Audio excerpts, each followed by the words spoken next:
All right. Let everything open up for just a second as we welcome our folks, our friends into the stream. And away we go.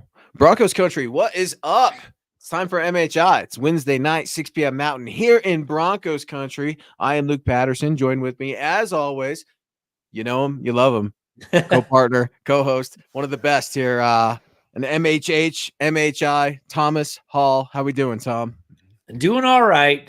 Got a lot of stuff going on, but happy to be here. Happy to chat Broncos and see how it goes. Hopefully, the chat will be fun and lively. Yeah, you do have a lot going on. You're getting settled in your new house, which is never easy. You're a husband, you're a father, you work, right? We've all got a lot going on.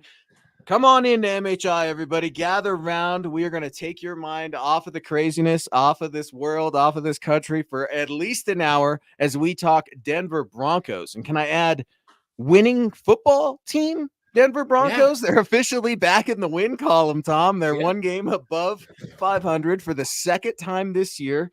New Orleans Saints, man, they tend to go into New Orleans and Sean Payton's homecoming and absolutely steamroll the New Orleans Saints, who are just ravaged by injury. Give me some quick takeaways from the Saints Thursday night football game. What'd you like? What didn't you like? And what do you want to see the Broncos do better? Well, I love the running game. I mean, they dominated on the ground, which is the first time we've seen that in a long time. So that was great. The defense was playing outstanding. I mean, those are two, if those can keep going, that's a recipe for some victories for sure. So I like that a lot. And regardless of what Bo Nix does or continues to improve or whatever, if you can have a good, solid running game like that, solid defense, you can make some noise. So I was happy about that. And then what made me the most happy too was after it was Thursday night, after the dust settled on, Monday Night Football and all that, Broncos were in a playoff position this is the first time since 2016 that they have, after 7 games, that they are actually contenders. I mean, you don't know how the rest of the season is going to go, but they're actually contenders right now for a playoff spot, which was extremely happy. It made me extremely happy for the team to actually kind of be turning it around. 100%, Tom. You talk about the playoffs, and if they started today, right? I'm almost nervous to even say that word. I feel like it's that word we shouldn't talk about here, not yet at least, because I don't know if the Broncos are going to earn it. They're certainly playing decent football right now. I think defensively they're absolutely dominant. It doesn't mean they can't improve in several areas, but you're right, Tom. The Denver Broncos that's sitting at 4-3, they're in second place in your AFC West. Obviously, the Chargers losing last night helped. The Chargers have a 1-game advantage over Denver, but they host an opponent in the Carolina Panthers this week. It'll be their third opponent from the NFC South. The Falcons are coming here in November. So they're going to ultimately finish the NFC South tour. Now, Thursday Night Football, a lot's been made about Bo Nix and his footwork. And for better, for worse, it is what it is. They got the dub. I did see some good things from Bo, saw some bad things. We're going to get into that in this show. But ultimately, I was really, really pleased with the team as a whole. Nick Kendall wrote a really good piece over at milehighhuddle.com. We're forgetting about the special teams unit, Tom, and how you're not. No, you're not. I am, at least. I'll take some ownership in that. I am forgetting about this football thing being a 3-phase thing, because the Broncos have needed so many improvements, so many different positions, not just on offense, but we're talking defensively too. They were without their best player in Pat Surtain, and it's like didn't need him in the Big Easy. You didn't need Pat Surtain at all. Riley Moss had a good game. The defensive secondary had a good game. Pat Surtain, who was back at practice today. Will he suit up against the Panthers? We'll get into the practice report and more. But kicking us off with the Supers over on YouTube, David, good evening, Broncos country, hashtag 10-7. Let's go, Bo. It's been exciting, right, Dave? Tom, Scott, it's been exciting to see something different, at least here in Broncos country. Not seeing a failed Pro Bowl quarterback, and we could get into some Russell Wilson for all those Steelers fans or Russ fans or what have you a little later in the show. I'm excited to see that competitor in Bo Nix. I don't love the mistakes, but I understand they're going to happen. Tom, he's a rookie quarterback, but he's one of the biggest reasons this offense is scoring points. Yeah, and that's the thing too. I mean, the rookie's going to struggle. And people can be like, oh, his footwork, blah, blah, blah. They can say all those things. Well, yeah, he's got to learn. He's got to take it, take it 1 year at a time, so to speak, learn as you go, fix those things as you go. Next year, hopefully he learns. But the thing about Bo Nix is he wants to learn. He's not the Paxton Lynch who would rather play video games, right? He seems like he wants to learn, wants to get better, but they're winning at the same time. And that's what's important, right? I mean, for confidence, not just, for the fans, but for confidence in Bo Nix and confidence the team has that they're winning while a rookie is kind of struggling. I mean, he's not playing terrible, don't get me wrong, but he's not playing great either. So, it's good to see that the wins are happening as well. Well, the wins, they're coming together. They are stacking up. What is that, 4 out of 5, or is it 5 out of 6 now in terms of wins for the Broncos, right? I mean, they're doing okay. 5, I think. Yeah. Yeah, they're doing okay, right? And we talked about, Tom, you brought it up a little while ago, and I think even Josh Dover may have as well over at 104. Sean Payton does well in October. He understands that this is a very important time to get off to a winning record, at least. And we being MHI Broncos country, we cannot overlook the 1-6 Carolina Panthers coming into Denver this Sunday. Remember, the Broncos, they've only won 1 game at home. They're 1-2 this year at home. They've got to figure out a way to win home games. They're better on the road, Tom, at 3-1. And after the Panthers, it gets no easier against the Ravens and the Chiefs on the road. Good luck. Speaking of luck, always lucky coming in here on Facebook with the stars. Michael Ronquillo. Good evening, Luke and Thomas on the Mile High Insiders. Go Bo Broncos. Tom, do you get the sense that Bo Nix is getting a little bit more respect in the NFL, or are guys continuing to pile on some of the mistakes he continues to make? It's interesting. I haven't been really paying attention to what all the analysts out there are talking about with Bo Nix. I mean, they seem to all have their agenda, and they're going to slant it one way or the other. I think as long as the team is winning and he is not causing them to lose, but he obviously, I mean, he's using his legs. He's doing what it takes, even with the mistakes, to help them win. That's what's important. It's very rare to see a rookie quarterback come in and just be able to play at a super high level his rookie year. So I'm not worried about it. If they have an agenda and they want to push that he's, his foot looks terrible, so he's going to be a terrible quarterback, whatever they want to say, I'm kind of ignoring it right now. So I just want to see him keep getting better. And it's always small improvements. He's not going to be a big improvement from one game to the next. So, well, you've got to see those improvements. Otherwise you get benched. And enter Bryce Young. That's right. The former number 1 overall quarterback coming out of Alabama is going to start for the Carolina Panthers this Sunday. It's kind of interesting. In the beginning of the week, they're like, we're going with Andy Dalton. Well, Andy Dalton was unfortunately involved in a motor vehicle accident yesterday. You could read about it over at milehighhuddle.com. His family was in the car. Everybody was okay, treated for minor injuries. But Andy Dalton officially popped up on the injury report for the Carolina Panthers today. He did not practice. He has a right thumb injury. Anybody that knows anything about the quarterback position, when the thumb is bummed, you're in trouble. And apparently the Denver Broncos are going to be facing Bryce Young. Another battle between 2 young quarterbacks. It seems like the Carolina Panthers are always in a state of flux, just like the Denver Broncos have been up until recently, like this last April. Hopefully this is our last changing quarterback for a little while, starters wise.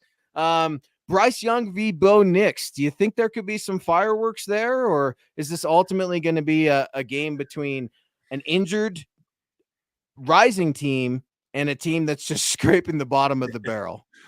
Yeah, I feel like Bryce Young's kind of confidence is really shot. Now he may, after being off for a while, he may have like that shot in the arm that some of them get, hopefully not, but it does seem like he's going to take a little while to recover. So I'm not expecting it to be a Bo Nix versus Bryce Young shootout by any means.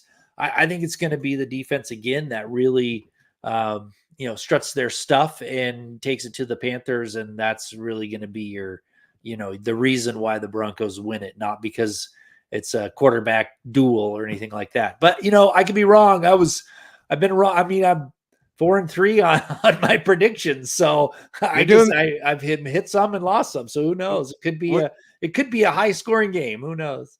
You're doing quite well with your predictions. I am not. I'm on the rise. I'm not doing as bad as Kenneth Booker. I'm still gonna make fun of him every single show. But no, we're getting there. And Phil McLaughlin coming in, Facebook support, very generous over there on friendly social media. Good evening, Lucas, Tom, and Deacon Scott. What is your projection over the next 4 weeks? Well, let's not look over the Panthers. Let's include them as part of this week. All right. So the Broncos are hosting the Carolina Panthers in Denver. I'm going to go ahead and give that a win right now. I don't think it's going to be easy. I am very afraid of the trap game. You can read about my keys to victory this Friday over at milehighhuddle.com. I will be dispelling the trap game and how the Broncos stay away from it. Then Denver goes to Baltimore on the road and Kansas City on the road, ultimately hosting the Falcons, their last of the NFC South, in November. I gotta go 2-2 in that. You have to win 2, and I guess if you lose 2, it's going to be okay. The winnable games, Carolina, and dare I say the Falcons right now. And the Falcons are still a decent football team, just like Denver. I think that's going to be a very close game. But guys, before we get into picks for the Denver Broncos the next 4 weeks, I want to talk about our good friends over at Prize Pick. Prize Picks is the best place to get real money sports action with over 10 million members and billions of dollars in awarded winnings. Prize Picks has made daily fantasy sports accessible to all.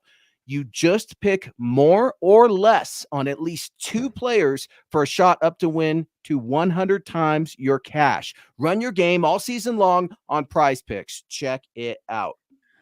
Prize Picks is the only real money daily fantasy platform with an injury insurance policy, so your lineups stay in play even if one of your players gets injured. If your player leaves in the first half and doesn't return, Prize Picks keeps your lineup live. Prize Picks is the best place to get real money sports action. Just over 10 million users, and sign up today. Prize Picks puts its members first, so all withdrawals are fast, safe, and secure. When my picks hit, I can get my money in as quick as 15 minutes. Sign up today and get $50 instantly when you play $5. You don't even need to win to receive the $50 bonus. It's guaranteed. Download the app today. Use code MILEHIGH to get $50 instantly after you play your first $5 lineup. Again, download the Prize Pick app today. Use code MILEHIGH to get $50 instantly after you play your first $5 lineup. Yeah, man, it's a brutal schedule in the NFL. The Broncos can't afford to overlook the Panthers. Away we go here on MHI. Stu, our guy Stu, kicking us off with a huge, generous $19.99 over on YouTube. I learned something about Stu last week when Chad was in, Tom. Apparently, Stu's got a really badass nickname. They call him Zeus around here, apparently. Zeus? So, my guy Zeus coming in here. Hey, y'all, what's your feeling on the Bryce Young start? I'm hoping the Broncos don't walk into a trap game. Well, Stu, I'm hoping that you're having a blast down there in Florida. I see the pictures over on Facebook, man. So happy vacation to you and the family. Here's the thing. When a team is 1-6, being the Carolina Panthers, and they don't know which direction they're going at quarterback, it'd be really easy for a Denver defense that has just been dominant the last few weeks of football and really this whole season to overlook them. I'm of the opinion, just like you, Stu, Zeus, my guy, that the Broncos cannot overlook anyone. It happens every single week, Tom. I do pick them every single week, and I have yet to be 100% right in picking all of the games. There are upsets. Doesn't matter if it's at home, if it's away, it doesn't matter the record. There are upsets every single week. It would be a damn shame if Bryce Young came into Denver, Colorado, and reclaimed his starting job as the QB1 of the Carolina Panthers. That would just be an absolute shame. I'd freak out. Well, first of all, it's kind of refreshing to talk about the Broncos worrying about playing in a trap game when they usually are the ones that people are going, oh, it could be a trap game. So that's progress right there for sure. Yeah, they can't. I mean, they cannot afford to drop this game anyway. I mean, if they have any aspirations whatsoever of making some noise this season, this is a must win. They have to win this game. And I think that they know that. I think that they know that the rest of the schedule coming up is brutal. And if they want to keep any pace with the playoff contenders, this is a must win. So I don't think they're going to overlook it. if they do, it's that's on Sean Payton for not getting this team ready. I think the Broncos defense, Stu, just to wrap that up, the Broncos defense is playing at such a high level, but more specifically for me, they're playing with such physicality, Tom. When I'm going back and I'm watching the film, that D line, I did not see this D line coming. Do you see this D line coming into the 2024 season that is just constantly winning the game of leverage? They have gap integrity now, Tom. I mean, stopping the run. I mean, these are things that the Broncos defense, namely a Vance Joseph scheme, traditionally hasn't done. Yep. I'm looking for Big Zach Allen to continue his reign of raising hell on Bryce Young. Maybe Bryce Young doesn't finish the game. I was trying to think about it in Broncos country. I need your help. Have there been 2 or 3 games this season in which the Broncos have knocked out their starting quarterbacks? I'm thinking obviously the Raiders, right? Obviously the Saints at the end there with Spencer Rattler. Could we be looking at number 3? I'm not wishing anybody to get hurt here, but Bryce Young v. Bo Nix, it's going to be interesting. James being very patient over on YouTube. Thank you, James, and thank you for tuning in to MHI. It's been a while since I've been in here. I'm dealing with some health issues. I'm glad to see everyone is doing well. I'm excited the Broncos are becoming relevant again. James, we are so excited to have you back. Let us know how we can support you here over on MHI. Broncos country definitely has your back. Thoughts and prayers for speedy recovery, continued well wishes, and improved health to you, my friend. Yeah, thank you. And again, I echo what Luke just said. Well wishes. I mean, I know how it goes. Been dealing with a little bit of that in my family. So, hopefully you feel better soon. But I want to just chat. I want to chat again. I got to go back to this, how we're looking at these next four games. And I was just thinking about this the other day. And I was like, if the Broncos can go into the Chiefs, into Kansas City, and somehow figure out a way to beat them in Kansas City this week without obviously winning the games they should and whatnot, I seriously think that the last game of the season could very well be for the division title if they can do that. And I know it is a crazy prediction. It's a crazy prediction since the Chiefs haven't lost. The Broncos have lost 3 times. But if the Broncos are really good enough to go in there and do that and beat Kansas City in Kansas City, they should be able to take care of business the rest of the way. And with a little help, they may be playing for the division title because I think they can beat the Raiders twice, and I think they can even up with the Chargers. So that would mean if they can win the final week of the season, they only lost once in the division. That's a recipe for the division title. So that's why I think that. But they got to do it first. So I don't know if they can. I think their best bet is to be coming out of the next 4 games 2-2. But you never know. Well, speaking of the Kansas City Chiefs, they were in the news cycle today as they completed a trade for veteran and former Pro Bowl All-Pro wide receiver DeAndre Hopkins is on his way to Kansas City from the Tennessee Titans. Things aren't getting any easier for opposing defenses. I know the Chiefs have some issues, but they're going to be all right. I ran into a Chiefs fan in my neighborhood the other day, and he was nervous about the 49ers game. And I'm like, yeah, I can see you being nervous, but you're going to be all right. You've got, a head coach that knows a thing or two. Best quarterback in professional sport. I think you'll be all right. William James Baker weighing in from across the pond. London calling. Absolutely love it. Wants to know what's going on with the tight end position. Do we keep the draft picks that we have here in Denver? Are we looking for a tight end via trade? Wide receiver, perhaps? Everybody else is tending to get a wide receiver, Tom, right? Josh Allen has a new wide receiver. There's some rumblings about Cooper Kupp potentially coming onto the trade block. I know he returned to practice today for Los Angeles. Cooper Kupp's been connected to the Pittsburgh Steelers. Tom, I'm just going to ask you straight up. Should the Denver Broncos pick up the phone and inquire what the asking price is for Los Angeles Rams wide receiver Cooper Kupp? You inquire. You inquire.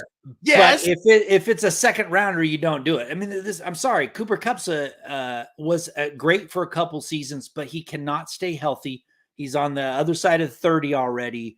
That's not the direction the Broncos are going. They're trying to get younger. They're going to play with what they can now, hopefully make some moves next offseason to better themselves and prepare for next year. Cooper Kupp although could help him this year, is not a future stalwart in this on this team. He's on the end of his career. So if it's a super cheap deal, sure, but if it's a second rounder or something, I would probably pass on that.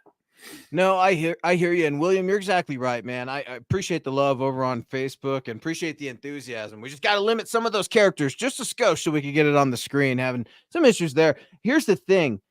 I forget it. I think Broncos country forgets it. We just saw Davante Adams get traded from the Raiders to the Jets, and you still saw connectivity issues between him and Aaron Rodgers. And they used to play together in Green Bay. I know it was a long time ago, right? A few seasons ago. But if those guys are having issues, do we just magically think with the snap of the trade fairy godmother that gets Cooper Kupp in here or T. Higgins or you name them, whoever the wide receiver is in here, that without any reps, Bo Nix and that wide receiver are going to instantly take off? I don't think so. No. I want to believe that, but I feel like that's just us being naive because we are thirsty for a playmaker. Our biggest playmaker on offense is our quarterback when he runs. And who saw that coming with Bo Nix, right? Well, I knew he was mobile. I had no idea he was athletic as he truly is. And shame on me, right? I'm wrong in some of my evaluations. Now, some of the footwork, I'm sitting there and I'm kind of like, these were some of my concerns, but I'm not taking victory laps on that. I hate that guy, by the way. The guy that's taking victory laps on a rookie quarterback that we're still trying to figure out, just take it easy for a little bit. I think Bo is playing inspired football, but to suggest that getting a wide receiver or a tight end in here is immediately going to rise all tides, I think may be just a little naive. Now, I don't know what's going on with the wide receiver positions, meaning Troy Franklin was the leading wide receiver coming out of Thursday Night Football. Absolutely loved to see Bo hooking up with his former teammate from Oregon. But at the same time, Courtland Sutton wasn't targeted once. Come on, Tom. What's going on there? Because I know Court was asked about it today, and he's like, well, it's a team game, and we won the game. So good answer. But for the Broncos, who just had to have Courtland Sutton back, you don't get him involved in primetime action when everybody got to eat except Courtland? Yeah, it was strange. It definitely was strange. I mean, there's no other way to put it. He wasn't, but again, like what I've been saying it since the offseason. We've been talking about it a lot, and that's why people want to trade or keep talking about trading, is they're lacking a playmaker. And I like Courtland Sutton. He makes some great catches. He doesn't scare anybody. None of these playmaker or skills players do. So for me, it's like, okay, no, that's kind of par for the course. You don't even give him a target because he's not that dominant that you have to start feeding him the ball. They still won, and that was important. So, and Sutton's right. To your point, nobody fears the Broncos playmakers because there are none right now. Now, I'll say this. I was curious, and I wrote about it, one of my takeaways over at milehighhuddle.com last week. They being Sean Payton, it felt to me that he was trying to see if he could use Marvin Mims like the Niners used Deebo Samuel. And he quickly realized that didn't work, right? Like, first of all, Deebo's pretty big dude. He's not just some little guy, little speed demon. He's pretty thick cat. So when they line him back there at running back and they're able to actually bang him between the tackles, it works. There's a huge difference between Deebo Samuel and Marvin Mims, and it's not just the size. I don't know, man. It's about playmakers. It's about making plays. And speaking of making plays every single day, listen up, everyone. This episode is brought to you by Manscaped, the global leader in men's lifestyle and grooming. Every man knows the unbeatable feeling of a fresh barbershop shave. Now, what if I told you that you no longer have to wait weeks or even months between appointments to experience it? Introducing Manscaped's newest innovation, the Chairman Pro Electric Foil Shaver, the game-changing tool that brings the luxury of a professional shave right into your home. Whether you're after that silky smooth finish or prefer to maintain a rugged 5 o'clock shadow, the Chairman Pro Electric Foil Shaver is your go-to for precision and style every time.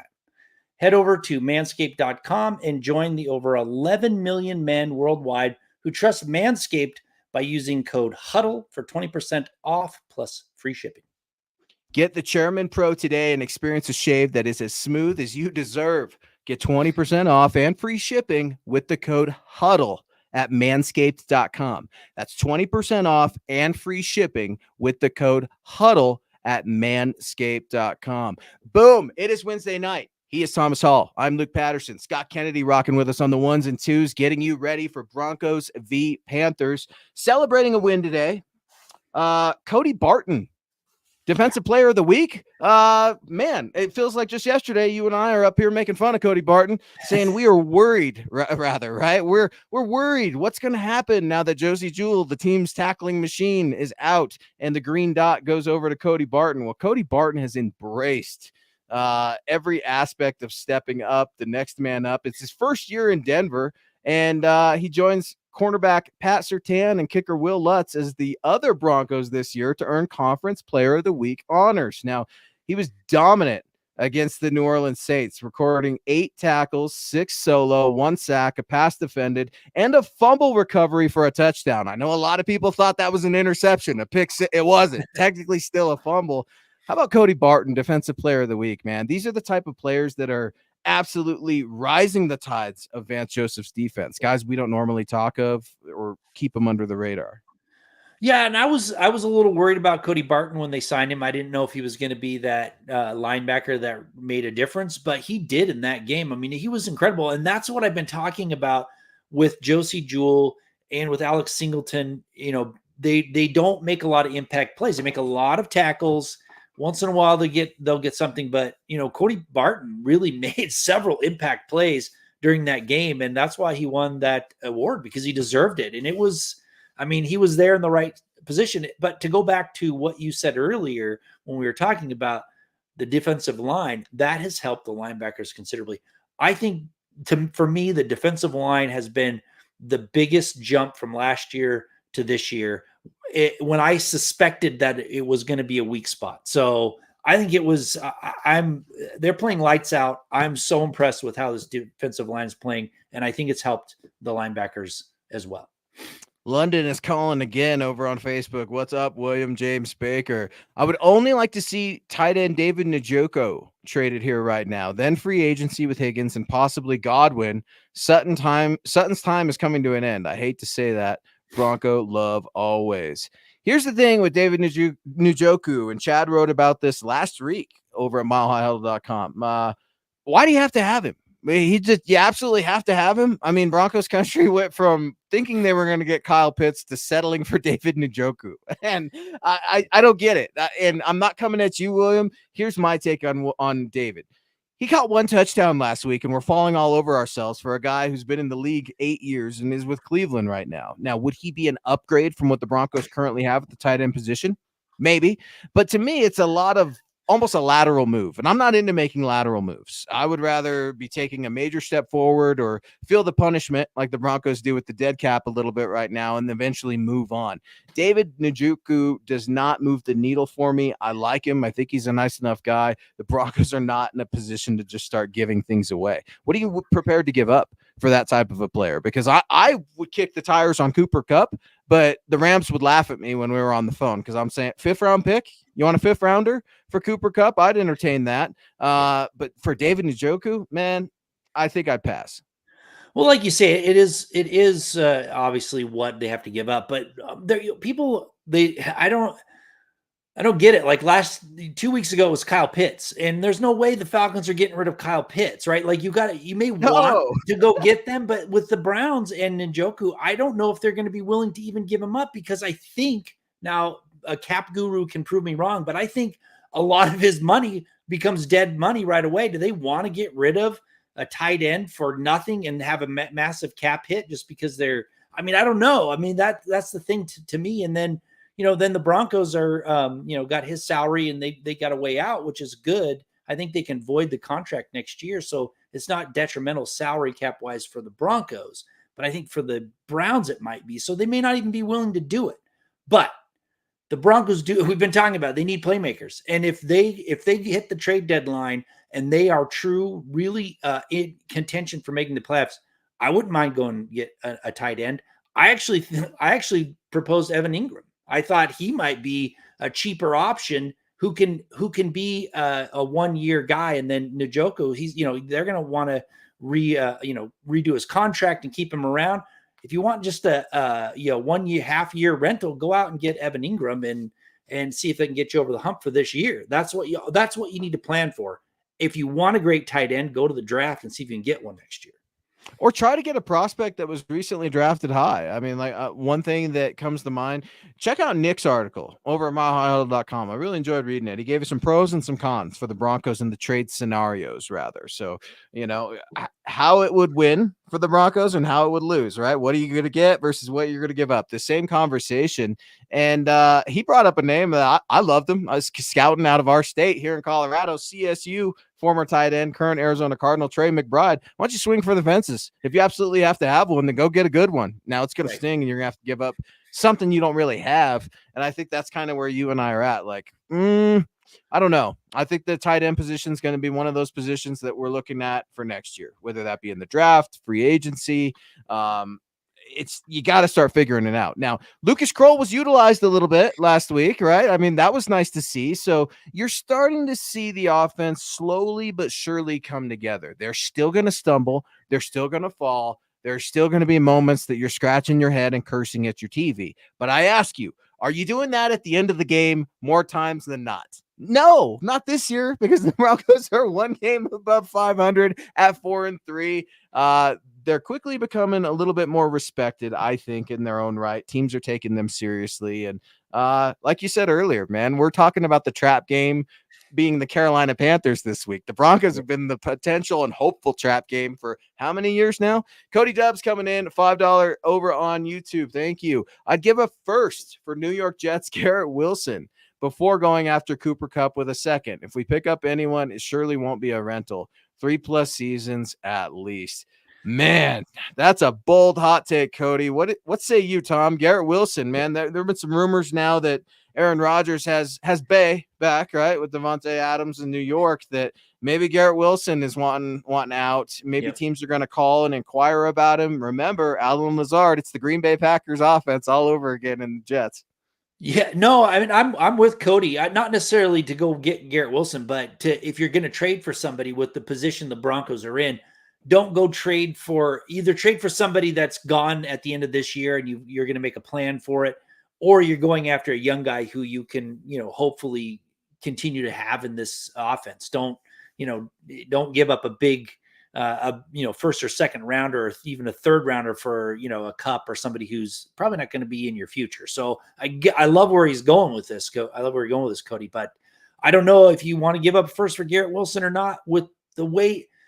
I guess I would have to wait to see right before the trade deadline where the Broncos are at before I would be like, okay, maybe it's worth going for it. But if they somehow aren't really in contention anymore, you can kind of tell that they're playing just to get ready for next year, then I don't know. I don't think I would do it.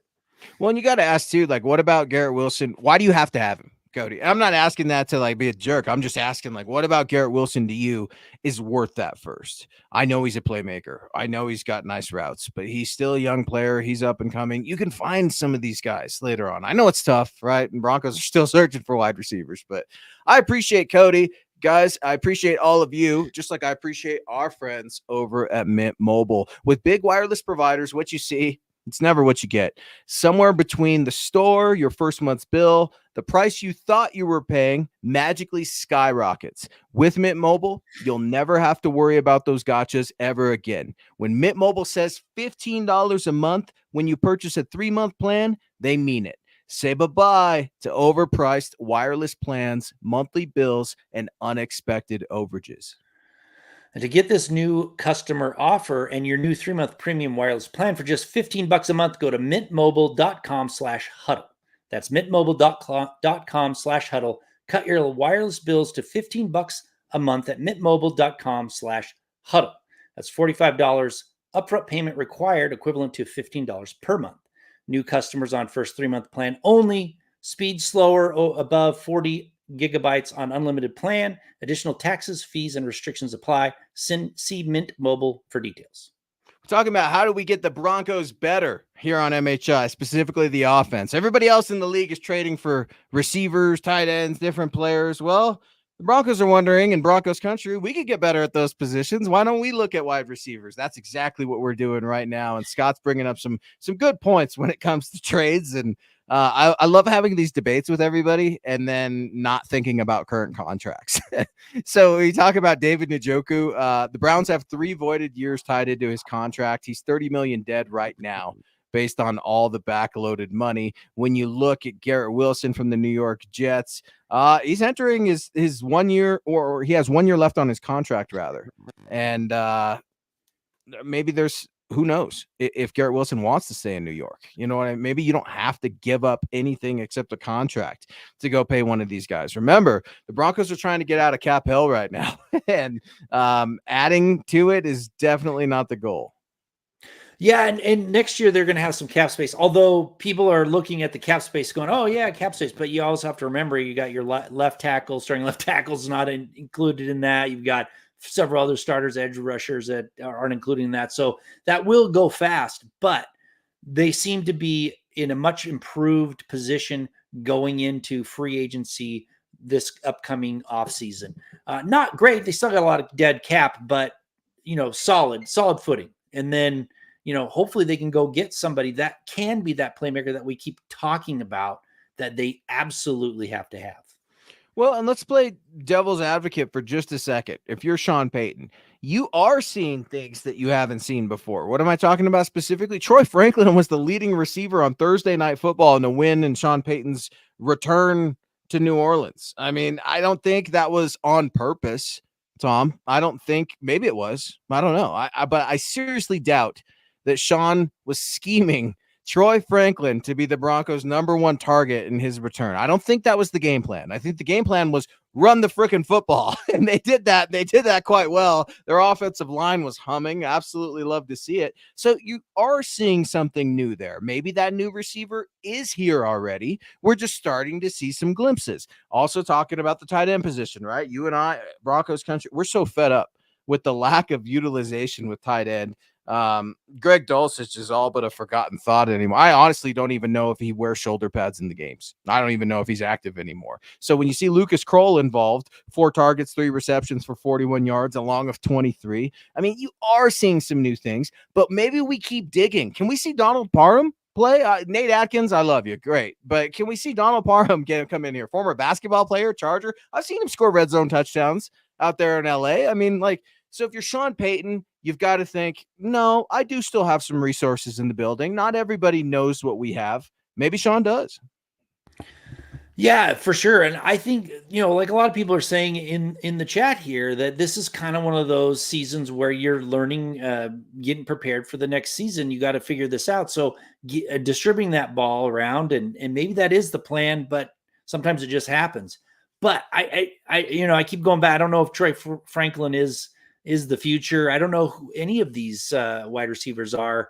And I don't really know how much importance Sean Payton really puts on the tight end position. So maybe that's part of it as well. He's just he doesn't care that much unless he has a great one. And then it's okay, well, now we've got to get him involved. So it is interesting to me to see how he's kind of approaching the season, having Vele as a major contributor, getting Franklin involved. That kind of points to the future, but at the same time, they're winning. So, you kind of have to weigh, okay, well, maybe we should think about this season as well. I mean, at what point do you say, you know what, we really got a chance here this season? So yeah, it's exciting to think about. It's exciting to talk about. And as you were going, I wrote down one name, and a tight end has been driving me crazy. So I can see why William and Broncos country are like, man, let's go get a different one, because I'm kind of right there. I want to see a different one too. I wonder what it would cost to get Dawson Knox in the building from Buffalo, considering they have Dalton Kincaid already. I know Josh Allen loves himself some tight ends, but I'm I wonder if you could get a player in the trade, give away a player and give up a draft pick. I wonder what that would look like. Maybe too expensive. Speaking of players, our guy, Michael Verkio, coming in. Thomas and Luke, what are your thoughts on Broncos center Alex Forsyth? How's he been playing, Tom? Well, he stepped in for Luke Wattenberg, and so far it's been pretty good. I mean, the production from the running game has been amazing. So I'm pretty impressed with the results. Now, the actual play of Forsyth, I'm not really studied him specifically, so I don't really know. But the results have been pretty solid. I don't think it was a huge drop off between him and Wattenberg to speak of.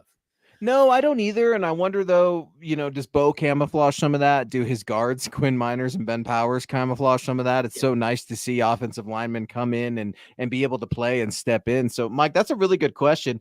I worry about the height of Alex Forsyth, if I'm being honest. It looks really awkward to see a 6'4", 6'5" guy arching that back at the center position, right? He's 1 inch away from being a tackle, really. Just shy of 6'6". But no muff snaps or anything like that. He leaves a lot to be desired when it comes to raw strength and technique. However, when you're going through MA's missed assignments, there aren't a lot for Alex Forsyth. They're comparable to Luke Wattenberg, but you're exactly right, Tom. It's been a relief to not see a drop off. Phil McLaughlin coming in over on Facebook with the love. We got to be careful going after anyone. We got Bowles, Cooper, and Browning to take care of. Money could go fast, so I better get a solid young player cheap. I really want to keep my draft picks. Good job, Phil. Phil almost let me forget. I was going to pick a fight with you because I saw your Twitter, Tom. I saw you popping off over on X, and I wanted to take a shot at you. Phil's right. The Broncos have some contracts coming up, right? With Garrett Bowles. What are you going to do with the left tackle position? I think they're going to move on from GB. I think that's probably something coming down the road. I don't know if it's going to be via draft, what the free agency is going to look like. Maybe they see something in Matt Purd or Frank Crum. I don't know. But the pass rushers, Tom, it seemed like the other day that you were really on the Nick Bonito extension bus, and I am really on the Jonathan Cooper extension bus. And here's why. I think Jonathan Cooper, you could get the contract done cheaper and a little bit shorter. If you need to get out from under it, that's easy to do with Jonathan Cooper as a 6th round pick coming out of Ohio State. Yeah, as opposed to Nick Bonito, right? He's going to want that 2nd round money and he's going to want some security. I don't know, man. I'm picking Jonathan Cooper. Baron Browning, he just came back from injury last week. I need to see a lot more but before Baron Browning is even in the conversation, because I think it's between Jonathan Cooper and Nick Bonito as it currently stands for Broncos pass rushers, hoping to get paid and stay in Denver. Well, here's my thoughts on it, right? I think Nick Bonito is the only edge rusher who has stayed healthy and has kind of elite traits to be a standout at the position. I like Jonathan Cooper. I think he plays solid, but he's not like an elite pass rusher. So what's elite about Nick Bonito? What are some of those traits? His explosiveness, his bend. I like that. He's also put in the work to get better. Coming in, he was a project, and everybody said, okay, you need to get. Oh, we may have lost Tom for just a sec. Yeah, here's the thing. And Tom's right. When Nick Bonito got drafted, the first thing George Payton said in the press conference was Nick Bonito needs to get in the weight room. And I remember Broncos country. We were all reacting to the draft here on MHH's airwaves. And I remember that really rubbed me the wrong way. I'm thinking, okay, you're still trying to look for an edge rusher and pass rusher in the wake of Von Miller and Bradley Chubb no longer being on this team. You thought you hit something with Randy Gregory, and it was an absolute farce. When you look at Jonathan Cooper and Baron Browning, teammates coming in from Ohio State, a very good draft, a draft that arguably saved George Payton's job. I don't know that George Payton would still be with the Denver Broncos if it were for that draft class, specifically Pat Surtain, Quinn Miners, and up and coming Jonathan Cooper and some of these sorts of guys. But look, man, I like Nick Bonito. I need to see a little bit more. I think Jonathan Cooper, Tom's right in the fact that I don't think Jonathan Cooper has the same sort of abilities that Nick does, but I think they're kind of the same player, even though one was drafted at the bottom and one was drafted at the top. I think they're both effort guys. I think they're high motor guys, but I would be really, really curious to see what a contract difference would look like between, say, Jonathan Cooper and a Nick Bonito. Cody Dubs circling back in. Who's on the trade block for Denver? We only have 6 picks for a GM that likes to have them. That's not much. Is it Browning or who or none? That GM doesn't exist here in Denver, Cody. His name is Sean Payton. George is just here. I don't know. Maybe George, Sean, they get along well. At least that's what Sean tells everybody. And if they didn't, George would be fired. Sean holds the keys. But it's an interesting question, Cody. If the Broncos are fielding phone calls, who do you think teams would be targeting from Denver? Hey, sorry about that. I don't know, man. My computer just died, so I apologize for just dropping out there in the middle of that comment. But yeah, I mean that's another good question: is who are they going to be shopping if people are calling them? And I kind of thought it could have been Garrett Bowles, could have been Sutton, but not with how they're playing and not with how the team is winning. So I don't know if that's going to happen. Now, the interesting thing to kind of finish my thought was with Browning, do they actually trade him? Now, my thought with the edge rushers was you get Benito, you have Ellis for next year. You don't have to sign them to an extension. You have that extra money, and you give Browning a cheap 1-year prove it deal. If he doesn't prove it, then he's gone. That's where I was going with that whole thing. So I don't think they'll trade Browning unless they get a pretty nice offer for him. He can't stay healthy. So I don't know why anyone would offer anything for him. And that's just the thing, man. I'm still upset. Like, I'm living in 3 years ago where I still want him to be playing linebacker. I really do. And with injuries stacking up, I mean, Cody Barton, Justin Strnad are playing well, but what's depth look like there? And obviously you can't keep treating him like Ohio State did, where they flip him back and forth. You can't do it. They've committed to the pass rushing style, and I don't know, maybe that was part of his injury. Maybe it wasn't. Who the hell knows? But no, teams calling on the Denver Broncos to ask about guys in a potential trade. I don't see it. I'm going through the depth chart because nothing came to mind initially other than Garrett Bowles, Tom. I think that's interesting. I think teams, I know I could say for a fact, I know teams have called the Denver Broncos about Garrett Bowles in seasons past. It feels like it happens every other year, to be completely honest with you. Somehow Garrett Bowles' name isn't on the trade block. I'm not saying that. You don't need to go at per source guy over on X or anything like that. But teams inquire about veteran players who their contracts are coming up. They're curious. Maybe Garrett Bowles is the missing piece, franchise left tackle in the next year for a playoff team. But I don't see the Broncos wanting to move on from him right now. Matt Pert at the left tackle position, I have no idea what that looks like, and I don't really want to be honest with you. He's been serviceable at right tackle. How nice was it to have Mike McGlinchey back? I was shocked, Tom. Yeah. Chad and I were talking last Wednesday night, and I don't think either one of us saw Baron Browning or Mike McGlinchey playing. And then all of a sudden, it's like 6-12, 6-13. I'm watching Thursday Night Football. They're like, yeah, Mike McGlinchey, Baron Browning, they're good to go. And I'm like, wow, what's this going to look like? And it looked good from the offensive line. Mike McGlinchey looked good enough, at least to keep Bo healthy and keep that Broncos O-line humming. Yeah, I was impressed. I was really impressed because I've been down on McGlinchey because I just, he got a lot of money to come here and he hasn't lived up to the money, but he played really well in that last 30 nights game. I was impressed. So maybe that injury got a light of fire on him or something, and he's coming back with a vengeance. So I was super impressed. Yeah, me too. Let's keep it rocking and rolling. We'll get into the practice report here in just a little bit. Michael and Keogh coming in. Cortland Sutton's name came up for the San Francisco 49ers after wide receiver Brandon Ayuk's injury. Yeah, that's another name that's been out there for years, right? Cortland Sutton and trade rumors and stuff like that. But Mike has a point. I mean, Debo's got pneumonia. Brandon Ayuk just got an injury. Then you look and you see what's happening down in Tampa with the Bucks and Chris Godwin, man. Thoughts and prayers. That was nasty. I saw that play and it was gross. Thoughts and prayers for Chris Godwin. Mike Evans, he's got a hamstring issue that's going to be bugging him for a few weeks. I mean, the NFC South, I have no idea what the Buccaneers are thinking. If they're thinking, yeah, we can hang with Atlanta for that race in the division. The Saints obviously are going nowhere fast. Same with the Carolina Panthers. So it's really up to the Tampa Bay Bucks on how aggressive they want to be with Baker Mayfield in that offense now that it doesn't have their two best players and Mike Evans and Chris Godwin on the offensive side of the ball. Do they call and see what Cortland Sutton's contract? It's not that bad if you were going to take it on, but man, that's an interesting one right there. Mike, you triggered a thought. What if the Tampa Bay Bucks call and they're like, we'll give you a third for Cortland Sutton?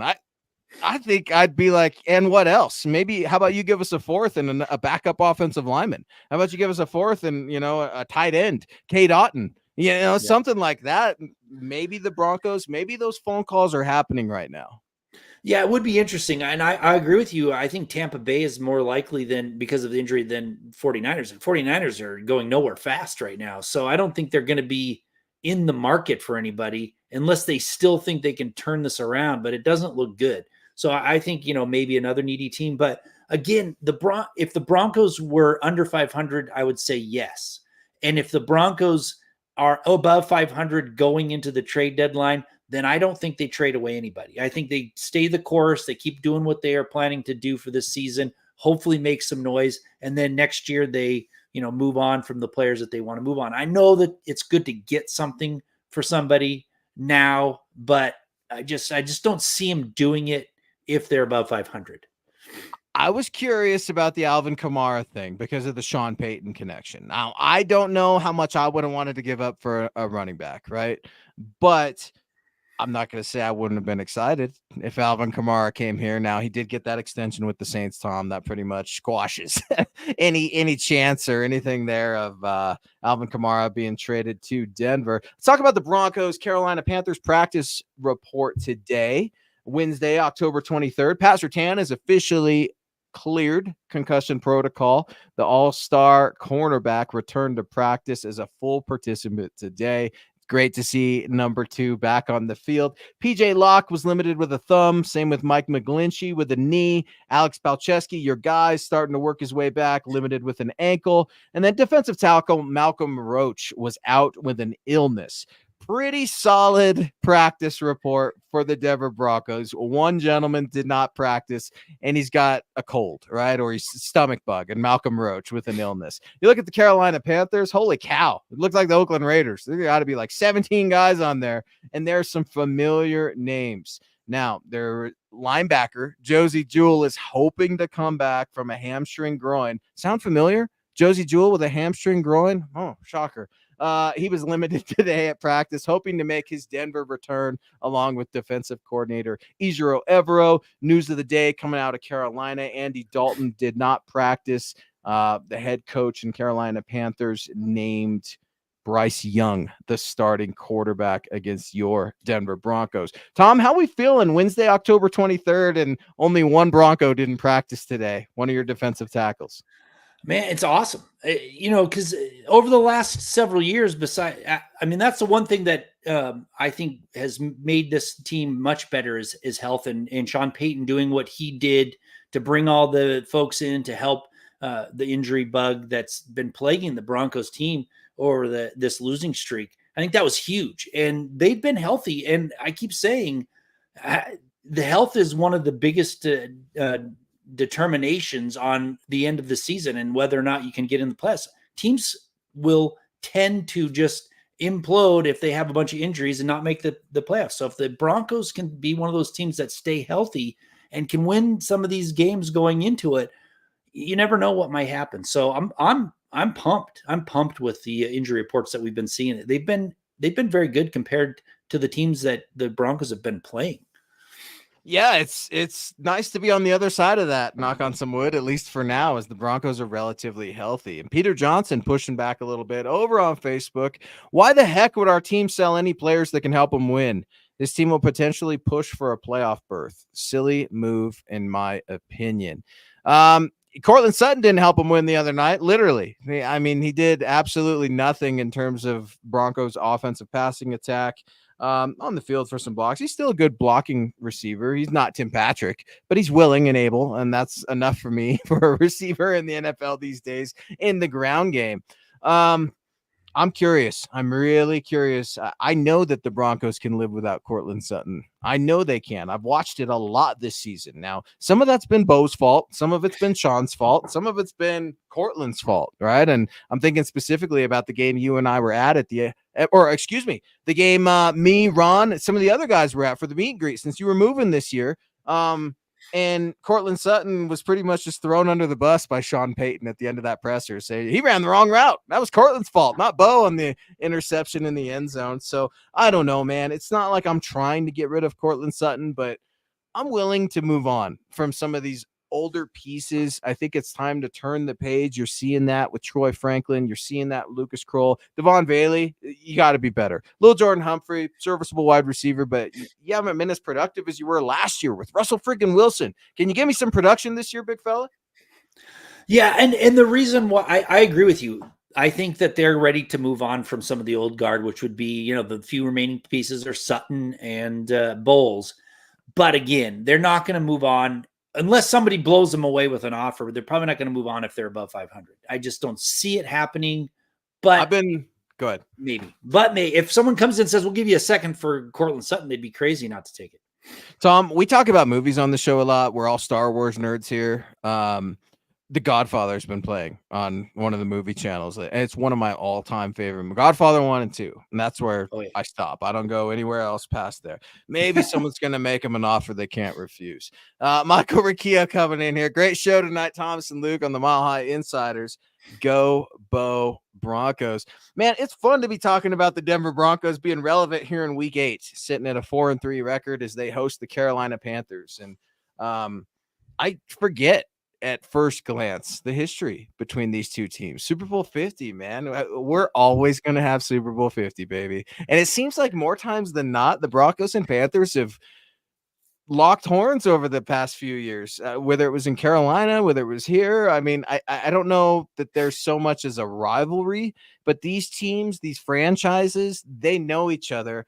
I am super pumped to see Broncos country and their level of excitement this week against the Carolina Panthers. They have to be feeling good about themselves. It doesn't appear at first glance that this is a team that thinks they've arrived. I don't get the sense from their quarterback, their head coach, or any of their players that they're anointing themselves as new king of the hill. They understand there's work to be done, and they have to prove it on a weekly basis.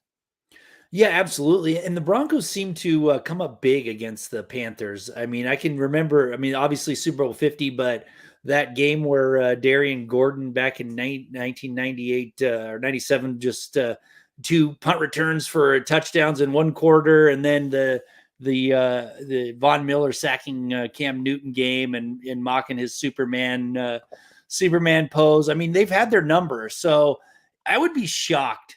I would be absolutely shocked if the Broncos did not win fairly handily this week. I don't think they're overlooking the Panthers, and I don't think the Panthers really have anything to play for right now. It should be a blowout. Am I going to be upset if it's not and they still win? No. I could give a gee whiz if they win by one point. Now, am I going to be angry and venting on my keys or my takeaways from the game at Mile High? Yeah, you're going to read all about that, right? Just like, so I had to apologize. I don't know if you had a chance to read it. I'm not going to hold you to it. You've been moving and you've had a lot going on. But I apologized to Javonte Williams last week in my takeaways because the week prior, I'm like, bench him, dude. Give me the rookie. Give me Jaleel McLaughlin. If you don't give a gee whiz, I don't give a gee whiz. Well, he gave a gee whiz on Thursday Night Football. Now, can we put it together and make some consecutive production in terms of the Broncos O-line? Bo Nix, can you clean up these mistakes? I don't want to call it a blowout that's coming, but I'm nervous. I am more nervous about the Carolina Panthers than the Baltimore Ravens or the Kansas City Chiefs, because this is a team that truly has nothing to lose coming to Denver, Colorado. They are an absolute mess. You think it would make their day to beat the Denver Broncos in Denver? You bet. Bryce Young, again, man, this is your chance. You want to get your job back? You want to prove that you belong in the NFL? Forget the draft pick stuff. You need to prove that this game is not too big for you. I know the deck is stacked against you, but still, this is a dangerous team. This team has nothing to lose. They're a wounded animal. Wounded animals are dangerous, Tom. So I want the Broncos to go in here and just put their foot on the Panthers' throat. Yeah. I want it to be aggressive. I want it to be nasty. I just want it to look the way we are hoping that it does. It'll be great for it to have that happen in Denver for a change, right? But you were right about a wounded animal. They're pretty wounded. Their injury list is as long as my arm. So I would, like I said, I'd be shocked. They can't. I don't think they're going to I don't think the Broncos have won enough so far that they're so overly confident that they're going to overlook the Panthers. Now, there's always that any given Sunday. I mean, there could be some turnovers. You never know. But the Broncos should be able to win this game at home and, please the fans for a change. Because they haven't been winning at home for a long time, and it's time to start changing those ways. And this would be a good one to start it on. Boom. Broncos v Panthers. The Broncos host Carolina this week in Denver on Sunday. What, 2:05, 2:15 kickoff, something like that here in the Mile High City. And we are wrapping up the show. Phil coming in, tying a big red bow on it. Bryce Young has a tendency to throw interceptions when under pressure. We can definitely do that. Yeah. Williams over 100, 31-9 Broncos. Yeah, man, I was wrong. My bold prediction last week, I had Riley Moss with a pick six. I picked the wrong player, right? Cody Barton with a fumble pick six. I know it looked like a pick six, but I picked the wrong player. I ate some crow on that one, but no, man, fun show, Tom. I know you've been going through it. Thanks for a great distraction. Guys, it's a crazy world that we're living in, right? Whenever you need a break from it, head on over to milehighhuddle.com. Check out our latest. Follow the mothership at Mile High Huddle over on X. If you'd like to reach out to Tom on X, please do so. That's at Thomas Hall NFL. Yours truly at Luke Patterson LP. Reach on out to Scott Broncos for Breakfast at Scout Kennedy. We're rocking and rolling, man. We've got a podcast every single day, 6 p.m. Mountain. We've got Broncos morning shows. We've got our podcasts up wherever you get them. We have got your back. Again, a really fun show. I appreciate Broncos country, man. I need this. I need this hour once a week on Wednesday nights at 6 p.m. Mountain, man, just to continue this crazy world, because our Denver Broncos are 4-3. Things are looking good this week. Yeah, it's a good time to be a Broncos fan right now, man. I hope they keep overachieving a little bit, continue to win, give us something to be happy about, and continue the winning ways into next season. But I mean, this week right now is one that you have to win. If they do that, then I'm pretty confident they're going to figure out ways to beat teams that they should beat for sure. Boom. Broncos, Panthers, week 8. This is the way. This is the way.